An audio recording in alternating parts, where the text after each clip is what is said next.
Welcome to today's video visit. I am so psyched to be here at the Mansfield Elementary School, Mansfield's newest school and Net Zero school, right here by the electric meter. This is where kind of the rubber meets the road, so to speak.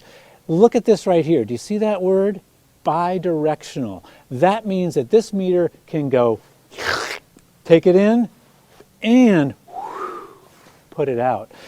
This is going to be able to take the electricity that we produce up on the roof here and put it out onto the grid so that people all over the grid nearby typically can use our electricity and we get credit while it's going backward. But wait a minute, what's net zero? Net zero is where you use no more electricity than you produce over the course of a year, netting at zero. And how do you get to net zero? Well, I think of it as 5 fingers. The first finger is placement. It's how you place the building on the property. This building, if you see this sort of smaller side here, is facing to the north.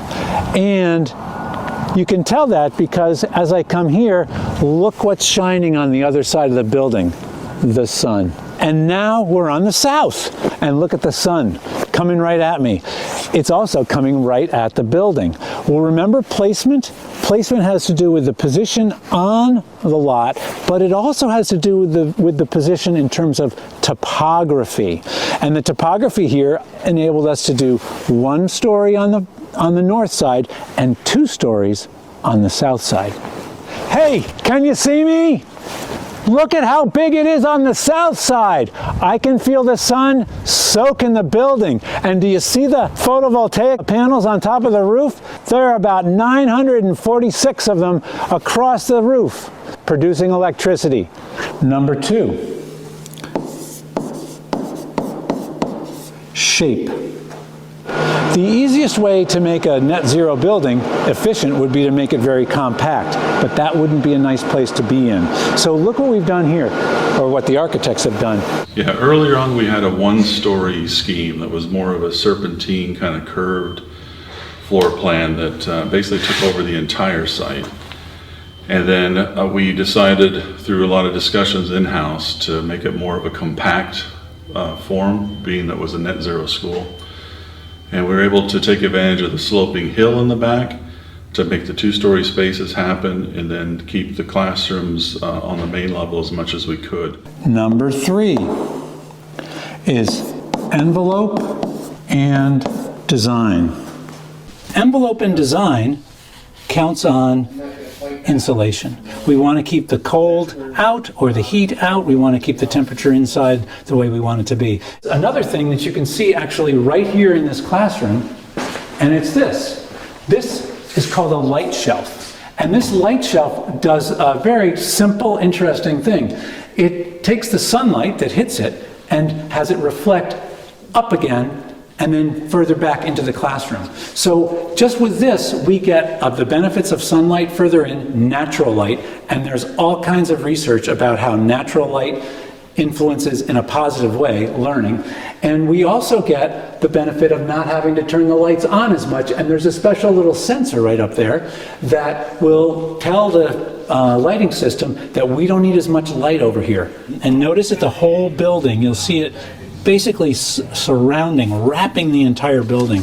The insulation is continuous from all the way around the top, all the way down, and here. And it doesn't even stop once it hits the ground, because underneath the slab, there's actually insulation under it, and there's a little more on the outside as well. So the key thing is having a continuous insulation barrier from the outside to the inside, so that when the temperature needs to be controlled inside the building, we're not fighting as hard against the exterior temperature. Number 4, very important, systems. This is, in our case, the biggest systems are going to be the photovoltaic system and our heat pump system. Here is the supplies, and here it is going back. Underneath this baseball field are 66 wells that take advantage of the Earth's constant temperature and use it to help heat and cool the building. So no matter what team you're on a winning field. Number 5 use. This is the standard, did you turn off the lights when you walked out? These lights could be off.